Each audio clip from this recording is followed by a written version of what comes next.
Hello and welcome to the SCS Happy Hour. I'm Scout from SCS. I'm joined here by by Joe Will and by Alec Nederveld. And hey, the sun just set on San Diego, California. We just watched the Holiday Bowl, just got rid of all that. And hey, and yes, Syracuse Sure. did win. Syracuse did win. Alec will have more with that in a bit. But hey, let's recap the past 2 days and let's talk about the future. So our first game to talk about, the Mobile Bowl. Now we talked about this, and we had obviously Lucas Hill on beforehand, Joe Will in replacement this week. But the Red Wolves, man, they had it going. They had everything going. They had Jalen Rayner. Um, they just had a ton of different things going right for them early and often. Obviously, shout out Harold Fannin Jr. He had, I believe, let me pull up the stats real quick. He had I think it was 200. 212. Yes, 213 receiving yards after stat corrections, and another 9 yard or no 8 yards on the ground through the running. Connor Bazelak in a losing effort still had 3 touchdowns. Also, he's going to the Hula Bowl. Shout out the Hula Bowl. But Arkansas State, they just had too much going for them. Jalen Rayner had 221 passing yards and 2 touchdowns. Corey Rucker only touched the ball 4 times, but he had 2 touchdowns in those. And also their running back, um, Zach Wallace, had just under 100 yards and 1 touchdown. I know that's going to hurt when he saw that final and he was like, I was 1 yard short. But we'll start with Joe. Joe, what were your thoughts on the Mobile Bowl? Obviously, Joe, you're centered in Alabama, so you probably had a bigger eye on this game than most. But yeah. Yeah, actually, I was credentialed to go to this game, but I was on my way back from Charleston, South Hmm. Carolina, to where I was visiting my family. So there's a lot of driving. So I decided I wasn't going to go to the game, but I definitely was able to watch the game. And as we've talked about, Harold Fannin Jr. is incredible. Kind of a guy like I'm really big into the mock drafts and all that. Kind of a guy you look at, and I mean, everybody's talking about Tyler Warren from Penn State, but I feel like Harold Fenton Jr. is flying under the radar. I mean, it doesn't matter. I mean, he plays for Bowling Green, but I feel like his level, his skill talent, it translates to the next level. It doesn't matter what school he's at. So it was a good game. Obviously, Bowling Green didn't win, but it was a good game to watch for sure. Yeah, and just one more thing to add because Lucas did actually go to the Mobile Bowl, and he had told me he had a great experience down there. I've heard everything great actually from people that went to the game. Obviously, I could not make it for other reasons as well. But I will say one thing as well is that he had talked to both Harold and some of the coaches at Bowling Green, and everybody knew there was a looming thing about the different records that could be broken and the fact that like 3 NCAA records were broken last night, that was a huge thing. But Alec, we'll go back to you.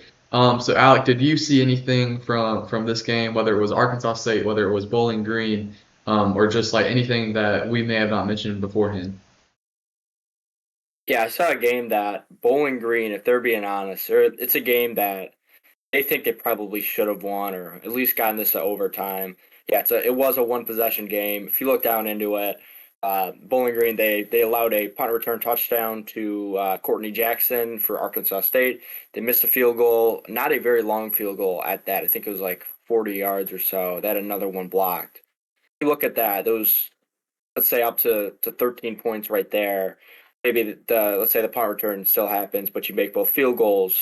That's 6 points right there. You have a chance to go for two at the end, tie it up. I think that it's a game. I thought Bowling Green going into the game, I thought they were the better team. They obviously have the best player on the field, and Harold Fannin, and obviously he showed why today. In addition to the career record, the season long records he broke, tied the single game record for most receptions by a tight end with 17. Again, incredibly impressive stuff. I can't Yeah. wait to see him going to play in the NFL. He's going to have a very long career there as well. But it's just a sad send off for him. I know that he did not have to play in this game.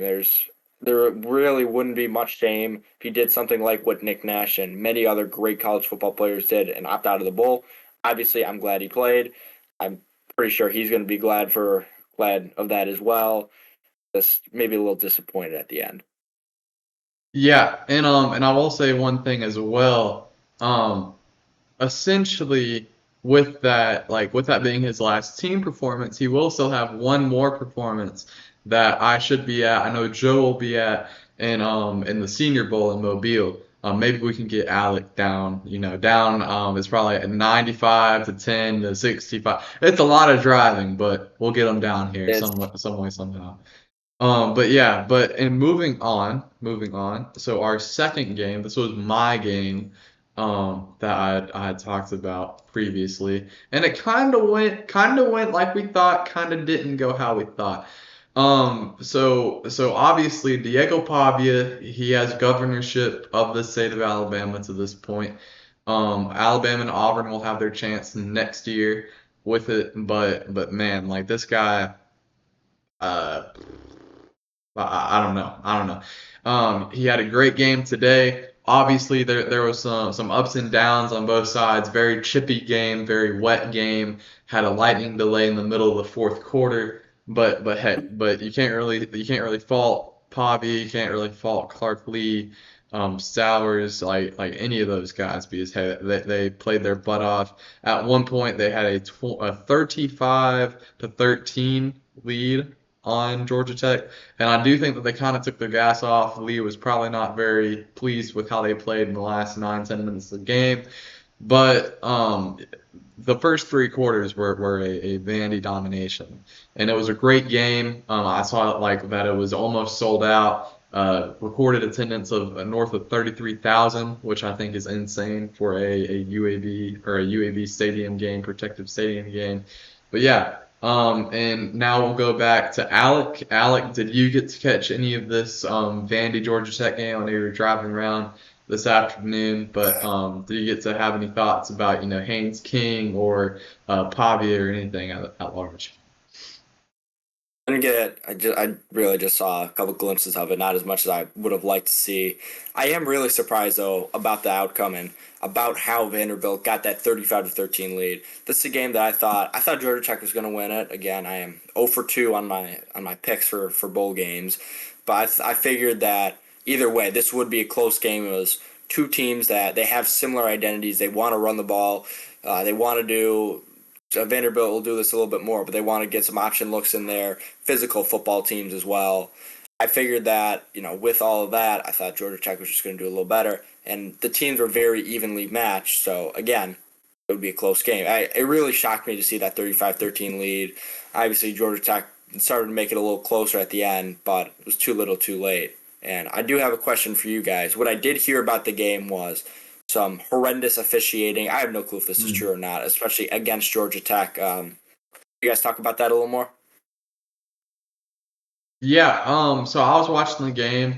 I thought the officiating on both sides was bad. It just happened to be that all of the Georgia Tech calls came on like in between three drives consecutively, basically.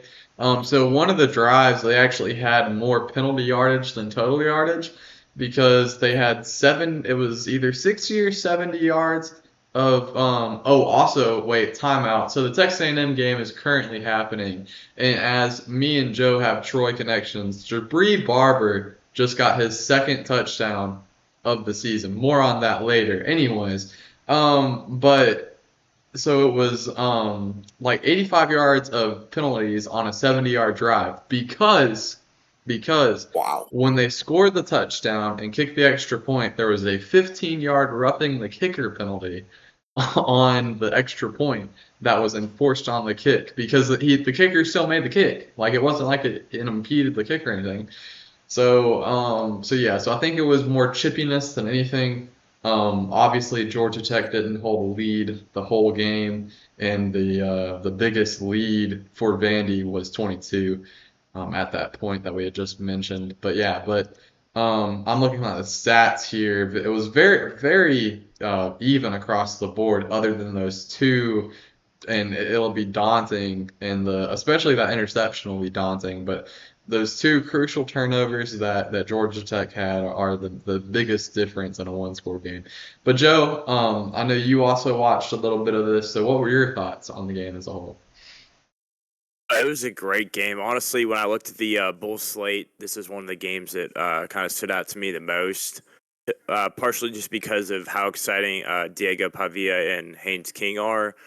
Two of the more surprising players in the SEC this year. I know expectations weren't too high for either one of those guys, and so to get to watch them both on the field competing against one another was awesome. Obviously, Pavia had the better all-around game, but I mean Haynes King still 3 touchdowns. He did have a pick, but 25 for 33, so very efficient. Fun game to watch. I expected Vanderbilt to win just because I think they're a more well-rounded team.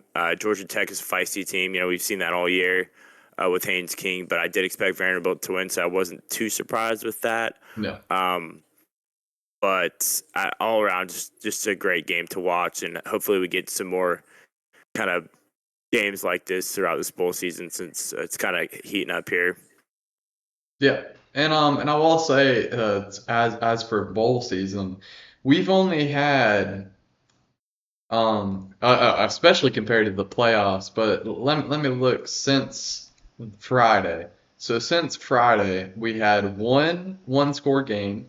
That was not OT. That was the Ohio Jack State. And then we had none of the playoff games for one score. We had a one score game, NIU Fresno State. And then we had a 2-point game, as Alec and Lucas and I talked about, the USF San Jose State game. And then yesterday went crazy. We had a one-score game in Mobile, a one-score game in the Game of Both Sports Bowl. That's Pitt and Toledo, and that one went crazy as well. And then we had a 3-point game in the Kansas State Rutgers game. Shout out bowl eligible Rutgers. And then today we had a 1-point game, Oklahoma Navy, a 8-point game, Georgia Tech Vandy. And for the longest time, the Syracuse game, which we're about to jump into, was close. But obviously, we'll talk about how insane Kyle McCord went. And who knows, maybe USC might make this a game in a minute. But yeah, but bowl season, the actual bowl season compared to the playoffs, has been way better. And I'm not trying to say you should watch bowl season more than the playoffs, but you should give it the same amount of respect because like these kids, they're going out there, they're balling out, and it's a great product. Like this is like I think Cole Adams, one of the college basketball guys on Twitter, he said like that this was as close as college football has gotten to March Madness in like a long time, and I truly believe that because it's like every single game is crazy. Like every single game has its moments. Even that Arkansas Texas Tech Liberty Bowl earlier, which ended up being a 13-point game, was entertaining for the most part. But now the moment Alec's been patiently waiting for, let me toss this up there real quick. We have the holiday recap.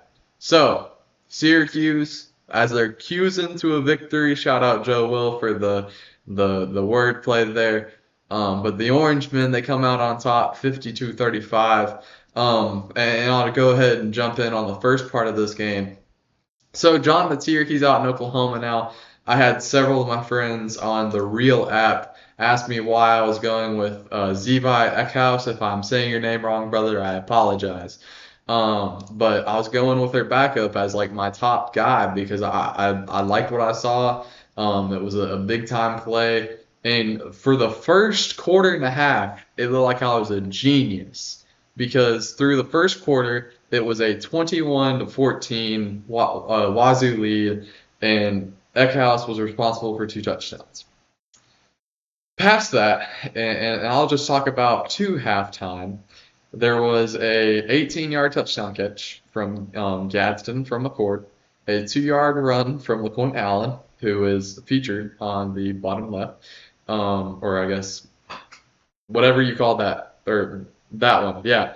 And then another touchdown from Gadsden, and then a 45-yard touchdown catch by Trevor Pena. And then, or wait, no, that was the third quarter. So my fault. I jumped ahead a little bit. But we went from a 7-point deficit for Syracuse to a 14-point lead for Syracuse. So, Mr. Alec, tell me about the second half. Tell me about your Syracuse Orangemen and just the Holiday Bowl, how it feels to be ranked, and now you're securing a spot in the final postseason ranking, and just all of it.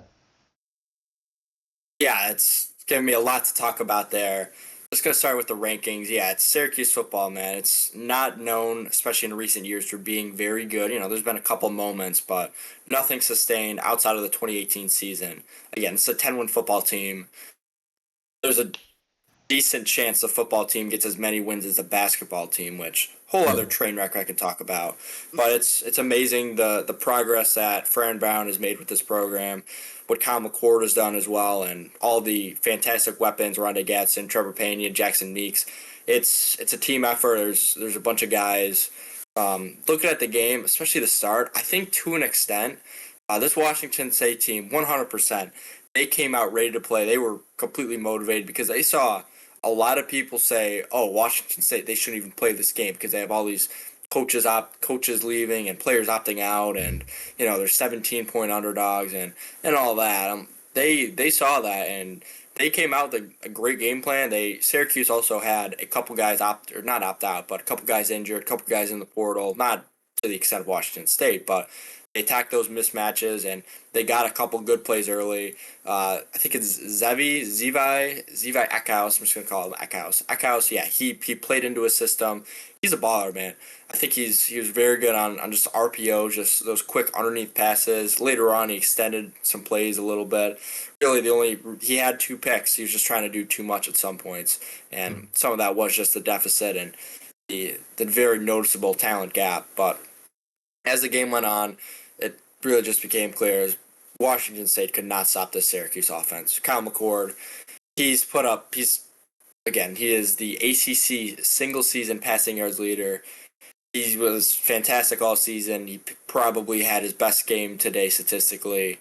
He got to 450 yards, got 5 touchdowns in the end, a couple beautiful deep balls, and LaQuinn Allen as well. He had over 100 yards as well. It's just a lot, just too much for this Washington State team to handle. They got tired, they got worn down as the game went on, and led to a comfortable Holiday Bowl win for the Orange. Yeah, and I will say one thing.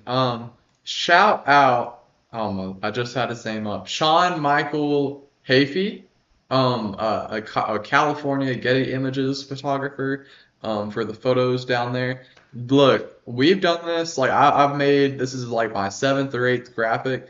It's hard to find like actual bowl game, and the fact that that game ended 20 or 30 minutes before this, like we started recording right after the bowl celebration. And the fact that you can find those images, shout out, and also shout out to Stephen Fonte, local Syracuse.com writer, because he has all the images like on this article as well, obviously with the right copyright. Anyways, but Mr. Joe Will, I'm sure that you were laid back in your chair in between your Fortnite sessions, watching the Holiday Bowl. So how did you feel about the Holiday Bowl? What did you see from both Syracuse and Wazzu? And just, let us know about it. Yeah, I had the game pulled up on my phone in between Fortnite games, so I wasn't too dialed in, but I did watch some of it. Kind of got a good gist of what Alec was saying of just kind of pure Syracuse domination. I will admit I've never been a huge Kyle McCord guy, but this year, kind of just seeing what he's been able to do at Syracuse has been awesome to watch.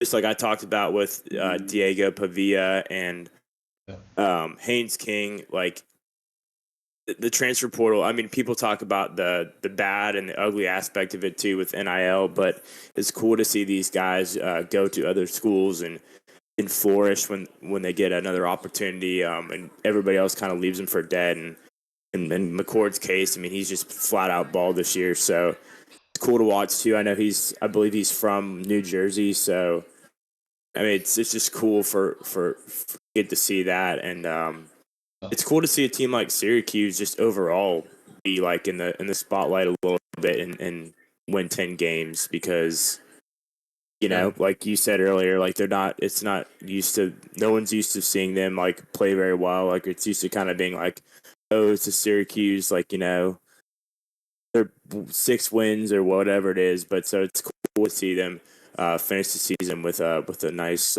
exclamation point. Yeah, and I will say one thing before we move on to the future games. And I'll give Alec the floor just in case he wants to add anything to the butt end of this. But this was a huge first year for Fran Brown, or second year for Fran Brown, right? Oh, first year. First year for Fran Brown. Oh, First I thought it was off, the second too. yeah. Last year is coaching DBs at Georgia. Oh, that's right. That's right. But this first year for Fran Brown, he already's made some enemies in Coral Gables for sure. But the franchise is here. Like this is a great tagline, by the way. But great programs being built up there. I think the Bones have always been up there in Syracuse, up there in the dome. But it just having a coach who's um, very motivating. He has that vigor in him to push himself and the others around him. That's very evident in the way that he carries himself, the way that he conducts press conferences, the way that he kind of shut down. And like, look, there's been a lot of these guys that have just like come out in a presser and declined a question and come out as like an a-hole or whatever. But like the way that he handled the McCord questions when everybody was like, "Oh, is Kyle out?" and he's like, "Is there a football game? Is there a football game?" Because like that's a big deal for these other the pro teams or whatever that are looking at Kyle as in like does he love the game, right? That's like the biggest thing you hear in all these football movies, but it's a real thing that gets asked. It's like, oh, like does he love the game? Does he really want it, right? And it's like saying that to like the public that's going to get played on ESPN, going to get played on sports talk radio, that kind of thing. Like that's a big deal. So I'm a big Fran Brown guy. I've said that before. I really hopped on it early on in the season. We talked about that the last time around, but I think that Syracuse is a real player. I like. Am I saying, oh, they're a lock for the ACC next year? No, but I think they're a lock to do better than they did this year. And if they did 10 wins this year, then what does that mean for next year? So yeah, but Alec, I know I just probably hyped up half the Syracuse fan base with that one, but if you want to bookend any of that, since it's going to be the last time we talk about Syracuse for a couple weeks at least, but you have the floor.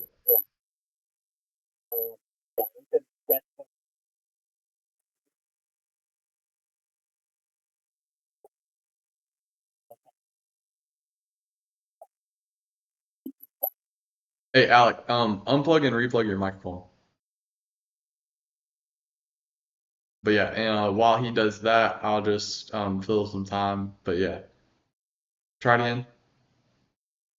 All good? Yeah, you're good. You're good now. Okay. Yeah, Rondé Gadsden again. He's a guy that did not have to play in this bowl game. He's had a couple injury issues. He's going to be an NFL tight end. He plays in this game as well. You get rid of some of those questions about, is he going to play and whatever. Does he love the game? He loves the game. He played in this game. This whole team loves football. And they want to play in this game. They wanted to go out together, and it's very respectable. One last thing for you, Scout. Have you looked at the schedule next year? I try to be a little optimistic, but next year's schedule is going to make it a little tougher to go 10-3 again. Let me look at it.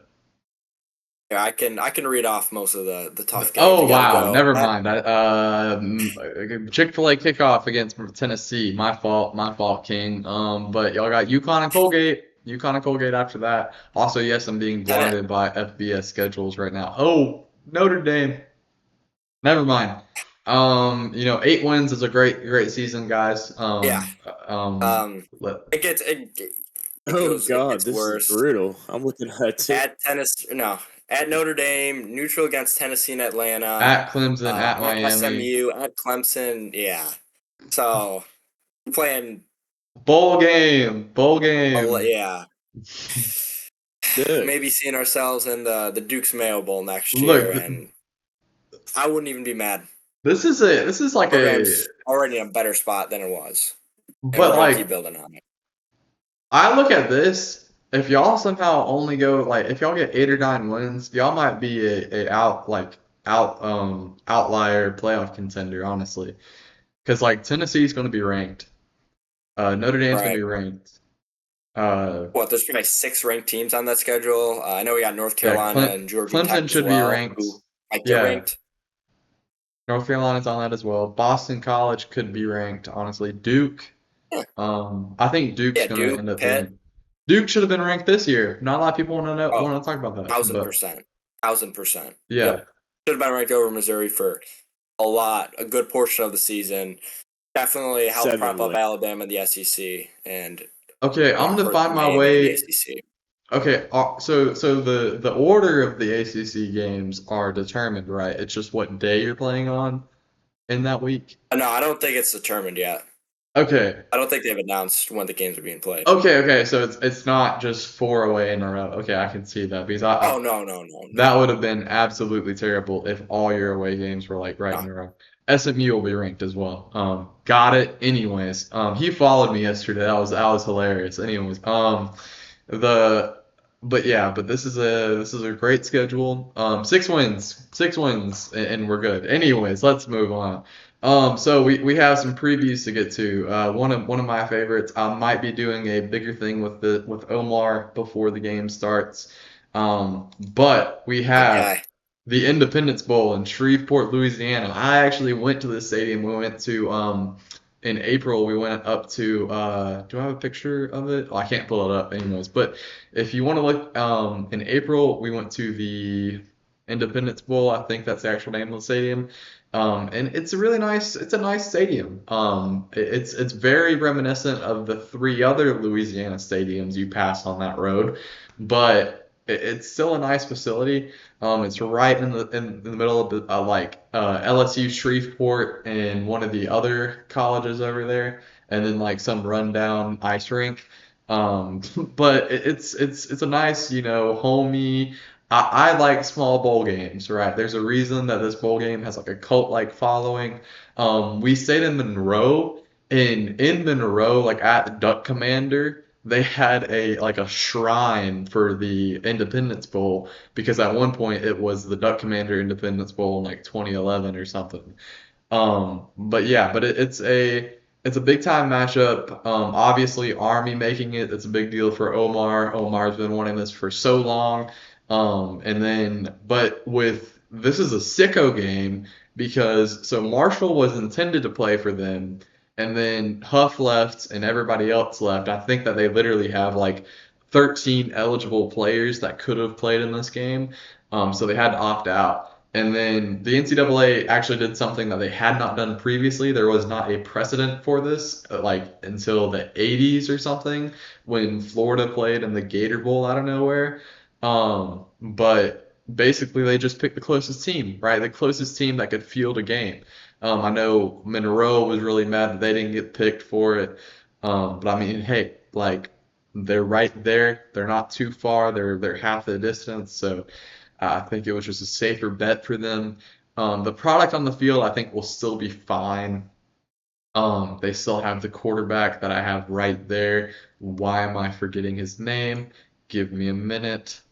But yeah, but I think it'll be fine. Now, do I think Bryson Daly is gonna run for 300 yards and 4 touchdowns, total touchdowns? Sure. Evan Bullock's the odds at quarterback, but sure. But I think it will be a quality product on the field. Now, is La Tech gonna play this like a Super Bowl? Yes. There's probably players that are playing for La Tech right now, as have played for these other G5 teams that are currently in the transfer portal and want to get a better job, or if they want to say a La Tech want to impress La Tech enough for them to be like, hey, like we're willing to like offer you yada yada yada. But yeah, I think the past two I've started with Alec. So Joe, what are your thoughts? Obviously, this is a little bit more. La Tech will be more in our territory, Army more in Alec's territory, so it's a little mix of both. Joe, what are your thoughts on this game? I've enjoyed watching Army when I've been able to. Obviously, they're not you're not running to necessarily to turn on the Army game, but I have watched a decent bit of them this year.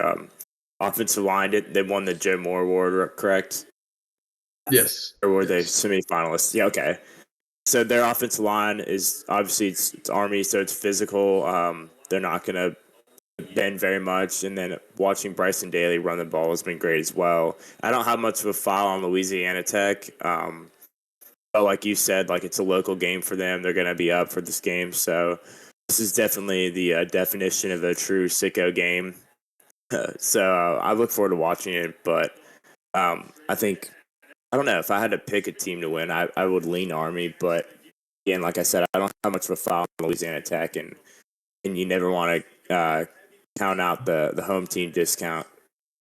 Yeah, so I think this is in a weird way, it's kind of like an NFL game where they fire a coach, right?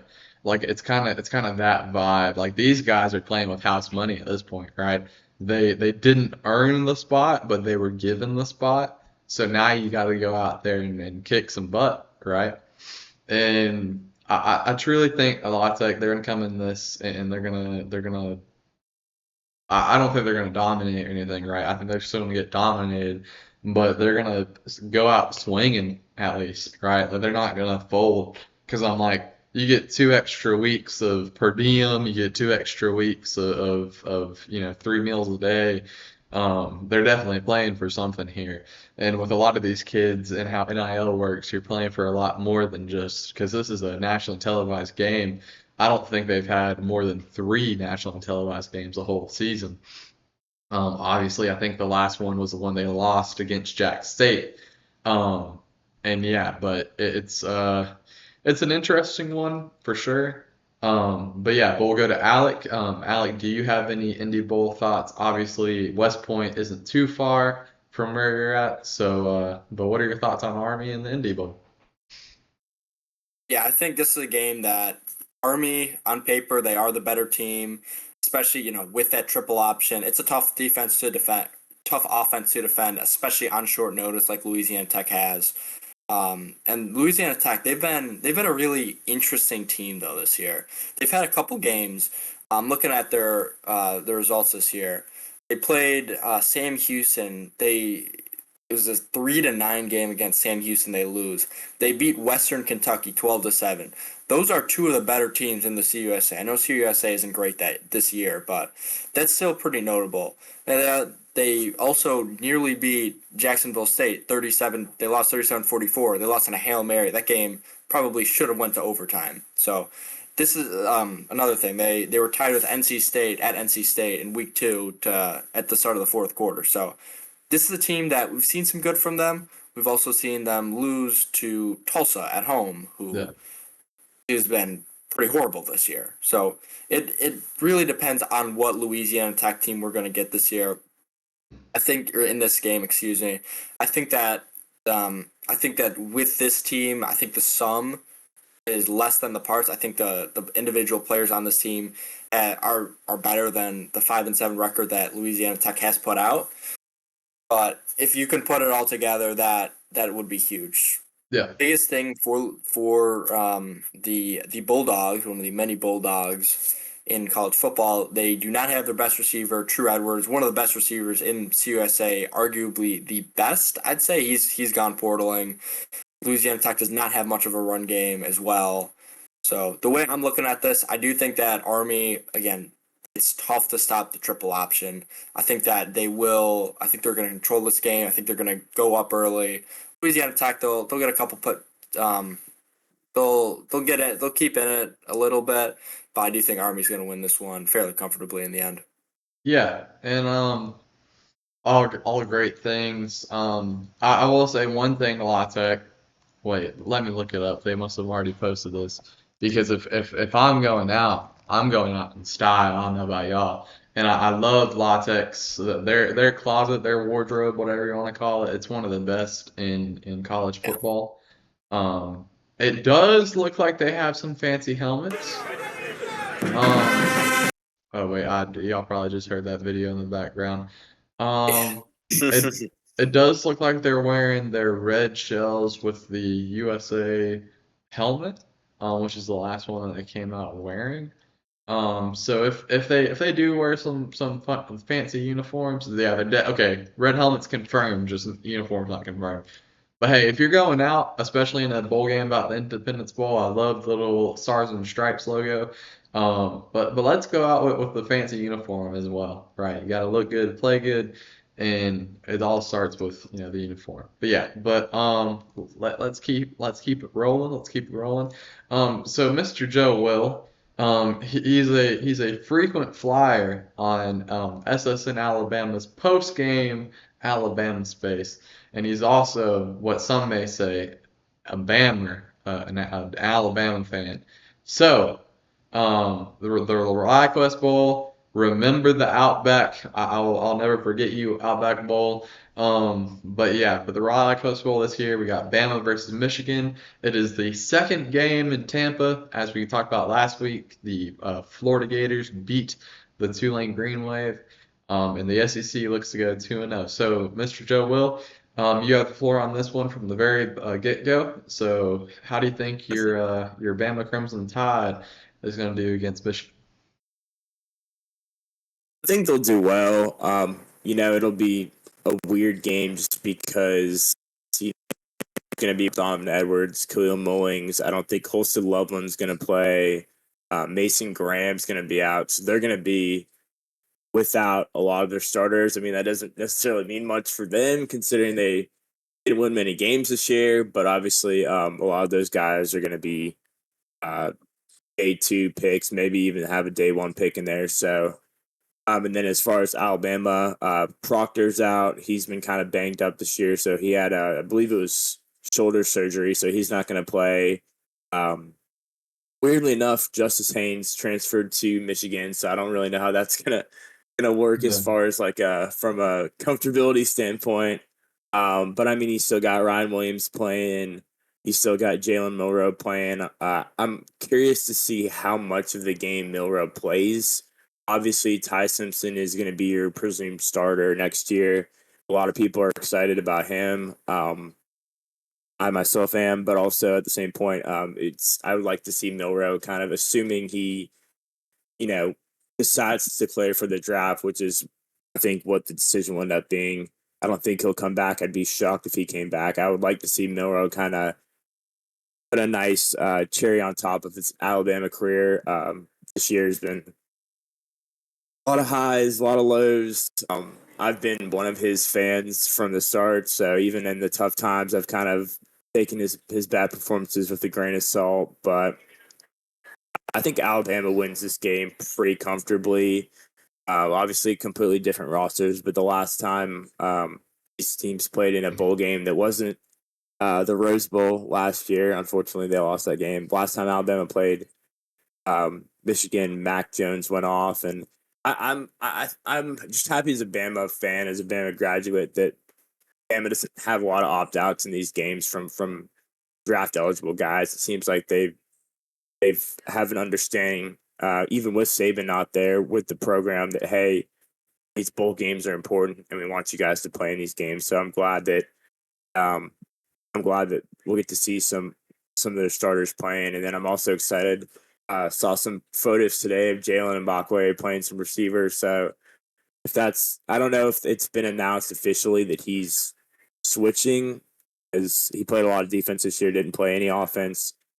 So I don't know if that's in like an official thing for him, or if it's kind of just they're messing around with the bowl game and seeing what he can accomplish. But I'm excited for the game. It kind of snuck up on me. The season didn't necessarily end the way that I wanted it to, with him getting left out. But at the end of the day, when the dust settles, you lose 3 games to the teams you lost 3 games to. It's all you really have to blame is yourself. So I'm excited for the game. Yeah, and I think a lot of that has to play in everything. I think one thing with Bach too is they're really trying to win him back, some of the fans, because I think, dude, him hitting the portal, like, I don't want to say like he lost all the fans, but like there was a ton of people that as soon as he hit the portal, I don't even think there's people that right now that want him back. Like I assume Well, he's one. Alabama fans are the worst for the most part. A good majority of them are absolutely horrible. And I mean, that's coming from me. I like to keep a pretty level-headed approach with the team.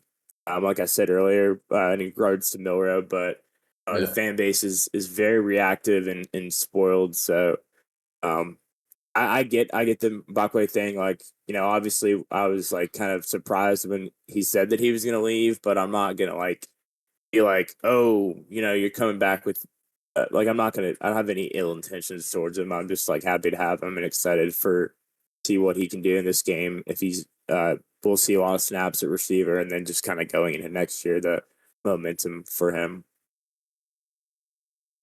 And yeah, but and then the final thing to add on to what you had just said, and I think, but I'm back on Bach as well. Obviously, he's an athlete. I think that they had lost on several guys who played both ways really well. I think Nick really wanted to bring Perry Thompson in to play safety. And that might have been a negative in Perry Thompson's mind, but even I've said that I think Perry would be a great two-way player as well. But Alec, obviously, I think with you being a Syracuse guy, New York-based football guy, you probably get some more Big Ten supporters around you than you get anything. So what are your thoughts on this Michigan-Alabama matchup? Obviously, it's a very old school blue blood matchup. I don't think either of these teams saw each other facing off in the Rose Bowl last year and then coming on the Reliaquest Bowl this year. Especially talking about the Bama Definitely fans. not Bama. Yeah, talking about the Bama fans, the amount of Bama fans who did not know the Reliaquest Bowl was the old Outback Bowl is astonishing to me. Like, I know it's been a while since y'all been here, but Lord. But Alec, you have the floor now. So just what are your thoughts on this game? Yeah, I'm going to start with a little more on Jalen Bakwe. Alabama's just really been hit hard at the receiver position. Joe, you can talk a little more about this, but I know y'all are out without Kobe Prentice, Kendrick Law. Who else am I? There's somebody else, right? Henderson. Yeah. Daniel Henderson. Henderson. I know. Well, I think Cole Adams, one of the backup receivers, he got injured a while ago. He's out for the season. Shout out Diego Pavia, Alabama's father. But yeah, you need some guys to play the receiver position. I'm not sure this is going to be a long-term thing, but every now and then you do see some guys, playing a different position, especially in bowl games, just from a lack of depth here. Yeah. But yeah, this is again a game that neither team really thought they'd be seeing each other so soon, and again in the Reliaquest Bowl. When I look at this game, I look at a Alabama team that on paper is better, but I also see an Alabama team that on paper lost to two teams they were much better than, and a Michigan team that, again, without a good amount of players, that they're missing a lot of players. They're also missing a lot of players against Ohio State. Not as many. I know they had Mullings. I think they had Donovan Edwards as well. But again, this is a Michigan team that they got some good pieces behind the future NFL guys. They got some good pieces behind Will Johnson and behind Colson Loveland. This isn't, a 6-6 talented roster. It's really just a 2-10 quarterback position behind a 9-3 roster or something. Yeah. At the end of the day, though, I do think that Alabama's going to win this. It's a game. They're the more talented team. They should win this, and I think that they're going to do enough to get this win. Yeah. And I'm kind of there with you on everything, but look, I got a shocker. I don't think Alabama's winning this one. I think that there's a lot of talking, or not from the players, but I think the fan base affects the players, whether it's the NFL, whether it's college football, whether it's high school football. And I think that especially Michigan coming off of a Ohio State win, if you can tell that locker room, hey, we're gonna beat Ohio State and we're gonna beat Alabama to end the year. That's a really good selling point, right? Because obviously this year did not go how Shamar Moore, I forget. Yeah, From Shamar Brown. Yeah, not the guy from Scrubs. Anyways, Um, but how he saw the year going, how he saw a post-playoff Michigan going. But this is where they're at, right? And they've knocked down one giant. Let's knock down another, right? So they're definitely covering that big spread. I know it's like 13 and a half. Let me look at it again. Ooh, Via I don't I know. guess this I is don't know about that. ESPN bet we're talking about. 12 and a half. They're definitely covering that 12 and a half. I know it's been moving up and down a I wish little I bit. was in a What? I wish I was in a legally betting state because I would take that for sure. But What? I Take can't. So the Michigan plus 12 or Michigan or the Alabama minus 12? Alabama minus 12. Oh my Lord. Anyways, that's why Mima never allow it. Anyways, Mima KI the governor. Anyways, but yeah, so we're dealing with honestly, like I would even say Michigan money line here. That's an easy 4 units for you. This is not betting advice. Anyways, but yeah, so it's How are they going to get offense in that game? Is what I want to know. it's not about how they get offense, it's about how they win the game. There's 3 phases of the game. They can just break off a punt return for all I care. But yeah, but it's an interesting game to say the least. Like obviously, like I think with as long as Jalen Milroe has a decent game, and I will say this is the same stadium that Alabama kind of sucked in not even 13 months ago, 14 months ago. So who knows? There could be some bad juju in the Bay, but yeah. So it's kind of all over the place. But I will say, because I literally said before, I was like, hey, we're gonna pick games when like while we're talking about them, and then I totally forgot the last one. So I'm going ahead and picking Michigan, whether it's the points or money line, I don't really care. We have Joe picking the minus 12 Alabama. I'm holding him to that. Alec, I which might need a like an off-screen side bet from you or something. I mean, I'm not gonna lie. I mean, we might have to talk off-screen. You're we'll, talking crazy right now. we'll hit B-dubs. We'll hit B-dubs, and we'll play a card roulette. Anyways, and then Alec, which side of the fence do you lie on this one? Alabama winning. I'll say they cover as well. I'll say they cover. It's a God good damn. line though. I think it will be about like the. I don't know. I think it will end up being about like a 24-10 kind of game. Okay, so like it'll be around that cover line. I could see that Yeah, honestly.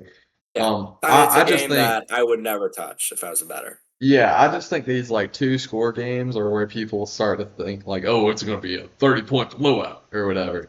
And then just to go back, we got to go back I say one slide, like it's all not like images and scenes and everything.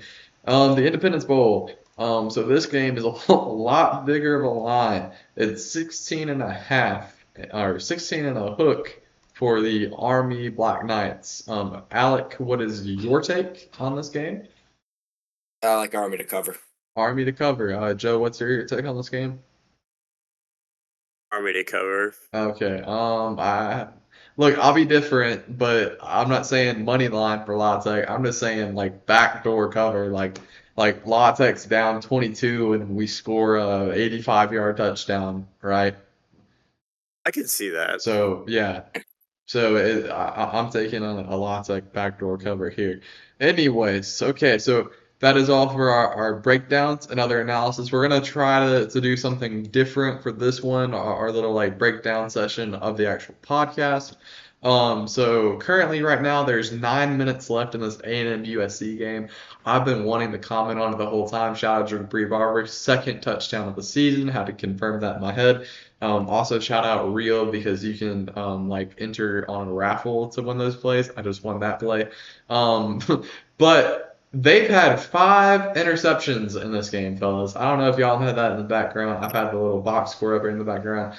But Marcel Reed has 3 passing touchdowns and 2 interceptions, and I'm not even going to try to say that last name. Jaden Mayava. Yep, I got it Yeah. right. Yep. He has 2 passing touchdowns and 3 interceptions. And then I think that, yeah, those are all the turnovers in the game, but 5 picks combined in a bowl game. I believe the total is 6. I looked that up the other day during the Tampa game because there was 4 before halftime. in the whatever previous bowl game, the Gasparilla Bowl. Anyways, but yeah, but it's been a very interesting game for that game, and then I'll just say a few of my takes on the past 2 days that we didn't cover in the thing. Blake Horvath, shout out the troops at Navy, big time win over Oklahoma. We did talk about that a little bit. Um, uh, who was Arkansas? Taylon Green, my guy, Taylon Green. He had 341 passing yards, 2 passing touchdowns, and 81 on the ground, over 400 yards and 3 touchdowns of total offense. That's some beautiful football. And like we said, Kyle McCord, which according to Real was the best player today. 453 passing yards, 5 passing touchdowns, a total of 39.4 fantasy points if you're playing fantasy football this late in the year. And let's just say, and the funniest thing is that's not even his passing yard best. He had 470 against UConn earlier in the year. And look, here's my thing.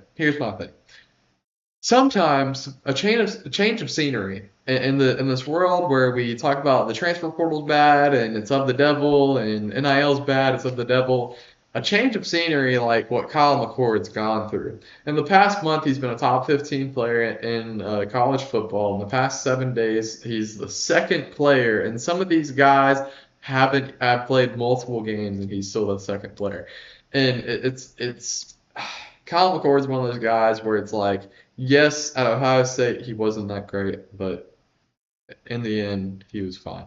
And then yesterday, and then I'll give the floor to Alec and then to Joe. Kansas State big time game from Dylan Edwards. Dylan Edwards had a hell of a game. 223 through rushing yards and then or total rushing yards and receiving yards and 3 touchdowns. Great game. And then, as we said, Harold Fannin. And then, was there any other, especially no, I don't think there wasn't really any other super matchups or super things to talk about. Obviously, if you didn't see it, Junior Vandeross had a great game with 194 yards on 12 receptions and a touchdown. But Alec, was there anything else that you saw through any of the other games? And then we'll go to Joe. Yeah, let's stick with that. The game above Sports Bowl in Detroit. A lot of cowardness from the coaches, especially Pat Narduzzi. Yeah. This man had a 4th and goal at the 1. I think this is the second overtime at this point. Should already kicked the field goal. You're putting yourself in a spot. You need 1 yard. You got one play to get 1 yard. And if you Yeah. don't get it, you're trading 3-yard 2-point conversions back and forth. He elected to kick a field goal, and he lost in 6 overtimes. I'm not even Yeah. saying this as a hater and a Syracuse fan. Just what are you doing? Like, have some faith in your team. Trust your team to get 1 yard, Yeah. and you can win. And the color commentator was an absolute shock. He thought Toledo should have went for 2 at the end of the first overtime as well, which I agree with to a lesser extent. It's just, oh my goodness, just put some faith in your player, Pat. What are we doing? Yeah. Hey, and just to add on to the game above bowl, uh, Darius Alexander, we love tight ends, long snappers, kickers, punters, and defensive big boy touchdowns. And Darius Alexander, he had a 58-yard touchdown pick six. And Kyle Pitts, if you're listening, you're the one tight end on the naughty list this year because you haven't had a touchdown since like the third week in Week November. 1.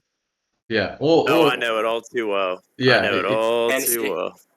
Yeah, and the funniest thing is I got Zach Ertz in the league that I drafted Kyle Pitts in, thank God, because Zach Ertz has been passable in the past few weeks. But hey, y'all play each other this weekend. Atlanta plays Washington, and I swear if I somehow pick the wrong tight end, I'm gonna go on a rant on Twitter. But yeah, Mr. Joe we'll give you the floor, and then I'll close it out.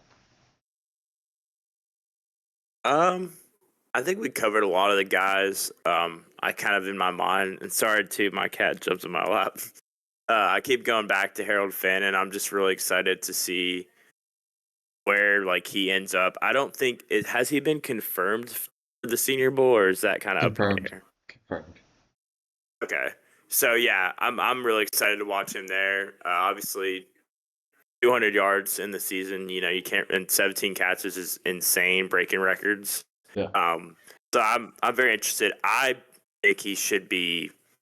I mean, like I said, I think him and Warren are 1A, 1B.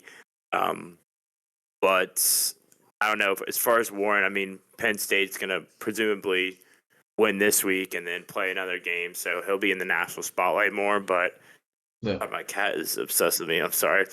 But yeah, I would.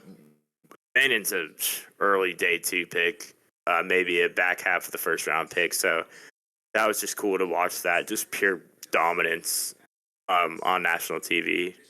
Kind of wishing I would have gone to the game and seen it in person, but Yeah, and I'll just say one more thing on the Senior Bowl and everything. They did get Jackson Dart. They did get Jackson Dart in there. Hey, and I will say one thing. Obviously, me and Jim Nagy were your number one supporters. Joe and I. Joe and I, whatever. Look, this is an AP literature. What are we doing? AP language. But yeah, Joe and I, we're like your number one supporters. Some may say that we glaze, but hey, we're just trying to spread the love. And Darius Alexander, the guy we had just mentioned, he's also going to the Senior Bowl. But the thing with him is he's been going to the Senior Bowl for months. And then all of a sudden he makes a play. Everybody's like, oh, where's this guy going? Where's this guy going? Where's this guy going? And you'll realize I'm pretty sure Vanderos is also going. Is Vanderos going to the Senior Bowl? But there's several G5 players that there's nothing on it. I thought I saw him going to a Senior Bowl. I don't know if he's going to the Senior Bowl. But anyways, there's several of these G5 guys that kind of go under the radar, and then all of a sudden they pop off, and they're in the national spotlight. And then a good chunk of them were already saw by the Senior Bowl, even before sometimes we catch on. But yeah. But as we near an hour on this show, we're a little bit behind. We're trying to get it condensed close to 45 minutes. But yeah, great show tonight. We'll definitely have this up by like 1 p.m. tomorrow. Why am I saying that to the general audience? But yeah, and if y'all have any comments, suggestions, or anything, leave it down below. We're gonna try to be doing this once or twice a week. I'll always be on it, and then we'll see who else we can get on. I'll try to get Alec on as much as I can, Joe on as much as I can, Lucas on as much as I can. But yeah, we definitely we're getting a little crew getting together. I might actually at some point give them these as well if they want to do some of their own stuff as well. But yeah, as for that, I'm signing out. I'll let Alec and Joe sign out too. Have a good night, man. I'm tired. Have a good night. Good night.